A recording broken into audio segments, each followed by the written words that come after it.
అట్లా చాలా చాలా సినిమాలు చూస్తూ ఇన్ఫ్లుయెన్స్ అయ్యి ఒక యాక్టర్ కావాలి అనే ఒక స్ట్రాంగ్ డిటర్మినేషన్ వచ్చింది అక్కడి నుంచి.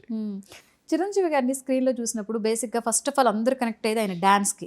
తర్వాత ఆయన డిఫరెంట్ మేనరిజమ్స్, ఒక్కొక్క మూవీలో ఒక్కొక్క మేనరిజం డిఫరెంట్. కంటే ఎంతమంది కమీడియన్స్ ఉన్నా కూడా ఆయన చేసే కామెడీ స్పెషల్గా ఉంటుంది. టైమింగ్ ఎస్ అంటే ఫ్యాన్స్ కోసం కూడా సపరేట్గా డైలాగులు ఇస్తూ ఉంటారు. ఈ మూవీలో ఒక డైలాగ్ ఫ్యాన్స్ కోసం వదిలేరంటే మళ్ళీ నెక్స్ట్ మూవీ వచ్చే వరకు కూడా దాన్ని వాళ్ళ ఫ్యాన్స్ కంటిన్యూ చేస్తూనే ఉంటారు. చేయి చూసావు ఎంత రఫ్ ఆడించేస్తా. సో ఆయన చెప్పిన చాలా కొంచెం లెఫ్ట్ టర్నింగ్ ఇచ్చుకో, ఆ రైట్ టర్నింగ్, ఇవన్నీ కూడా ఒక్కొక్క సినిమాలో ఒక్కొక్క మేనరిజం ఆయనకి. గరణమగుడి సినిమా అది, అండ్ అలాగే చెంటబ్బాయి సినిమాలో మీరు అన్నట్టు కామెడీ. బయట సినిమాల్లో చూసిన తర్వాత కామెడీ టైమింగ్, బావగారు బాగున్నారులో అయితే ఇంకా పీక్స్ ఆయన కామెడీ టైమింగ్ చూసినప్పుడు.